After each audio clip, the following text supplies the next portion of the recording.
उन्होंने जो किया है सिर्फ गुंडा राज किया है, कुछ विशेष समुदाय को आकर्षित करने के लिए या वोट बैंक को खुश करने के लिए सिर्फ राजनीति करी है। राकेश टिकैत से बोलते हैं कि हमने पश्चिम बंगाल में बीजेपी को पटकनी दी थी, ऐसे उत्तर प्रदेश में पटकनी देने का काम करेंगे और हमारी यात्रा शुरू हो चुकी है। इस बारे में क्या देखते हैं, राकेश टिकैत कर पाएंगे इसका? ये अनाज राशन मिल रहा है या वैक्सीनेशन हो रहा है, वो क्या हिंदू मुस्लिम को देखते हुए दिया जा रहा है? सभी को दिया जा रहा है ना, तो हिंदू मुस्लिम कहाँ कराया जा रहा है? सबका साथ, सबका विकास और सबका विश्वास की तर्ज पर यही काम हो रहा है। आज पूछने वाले हैं उत्तर प्रदेश में किसकी सरकार बनेगी और क्यों बनेगी, क्या आंकड़े साधे जा रहे हैं, क्योंकि उत्तर प्रदेश की राजनीति गर्म होती जा रही है। लगभग 6 महीने करीब उत्तर प्रदेश के चुनावों में समय रहता है।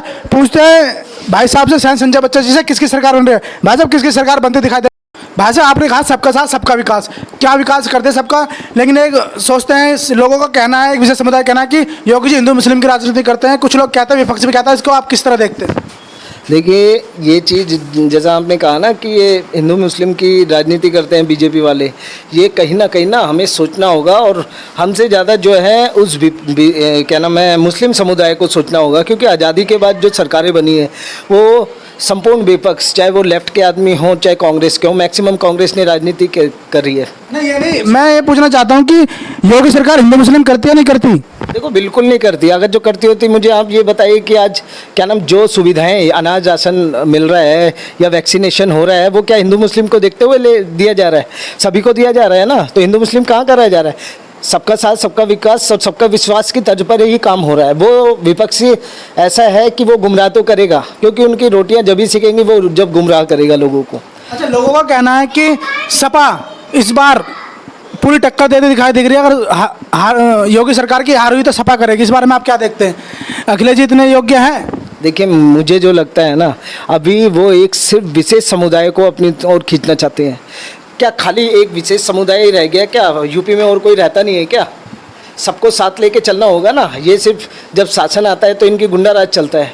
तो कहीं ना कहीं मैं यूपी की जनता से अपील करूंगा कि आप विकास के मुद्दों पे जो है वोट कीजिए, सुशासन के मुद्दे पर वोट कीजिए, क्योंकि इन्होंने जो किया है सिर्फ गुंडा राज किया है। कुछ विशेष समुदाय को आकर्षित करने के लिए या वोट बैंक को खुश करने के लिए सिर्फ राजनीति करी है।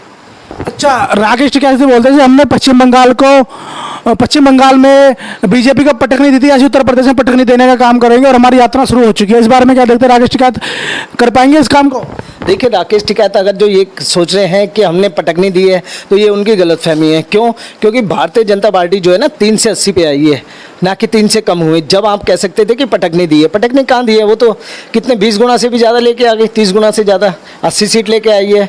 और रही बात यूपी में वो दाल नहीं गलने वाली, क्योंकि वहाँ जो पश्चिम बंगाल की जो सीटों पे ममता ने बांग्लादेशियों को सेट किया हुआ है ना, और आप देखिए दूसरी तर्ज पर कांग्रेस, लेफ्ट या ओबीसी वो जीरो क्यों हो गए? क्योंकि उन्होंने सब साठगांठ हो गए, क्योंकि उन्हें मस्जिदों से और अपने जो धार्मिक वो है मुल्ला मौलवी, वो खुलेआम कहते हैं कि आप वोट उन्हें मत देना क्योंकि बीजेपी जीत जाएगी, इसलिए वन साइडेड वोट पड़ा है।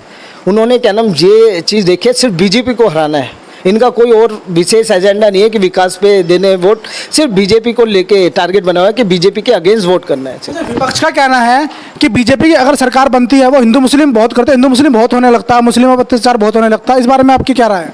देखिए, ये कहीं ना विपक्ष का एक ढोंसला वो है मुद्दा, जो लोगों को गुमराह करने के लिए यूज़ करते हैं। बाकी ऐसा कुछ नहीं है। आप मोदी सरकार हो चाहे यूपी में योगी सरकार हो, उसमें देखिए ना कि कहाँ किसके लिए स्पेशल क्या है, सबको साथ लेके चला जा रहा है ना। तो कहाँ से ये हो गया कि सिर्फ हिंदू मुस्लिम या हिंदू के लिए करती जा रही है? वैसे इस बार 100 सीटों पर चुनाव लड़ रहे हैं, मुस्लिम बहुल सीटों पर। आपको क्या लगता है कि पहले से तरक्की पे जाएंगे या फिर जीतने का काम करेंगे? देखिए, अगर जो ये ओबीसी कहते हैं संविधान की रक्षा करेंगे, संविधान की रक्षा करने सिर्फ मुस्लिम बाहुल क्षेत्रों में ही करेंगे। आप आओ ना, इतने अगर जो बाकी संविधान की इज्जत या मान सम्मान करने वाले हो तो हिंदू बाहुल वाले क्षेत्र में अपने कैंडिडेट उतारो ना, पता चल जाएगा आपको। वहाँ जमानत जब्त तो होनी है लेकिन मुँह की खाओगे। अच्छा, आप क्या कह रहे हैं कि वो धर्म की राजनीति करते हैं ओवैसी? जाहिर सी बात है, वो सिर्फ मुस्लिम जहाँ बाहुल क्षेत्र होगा वहीं पे वो अपने कैंडिडेट उतारते हैं, क्यों नहीं हिंदू बाहुल क्षेत्र पे उतारते हैं? तो ये मुस्लिम है और मुस्लिम को गुमराह किया जाता है हमेशा।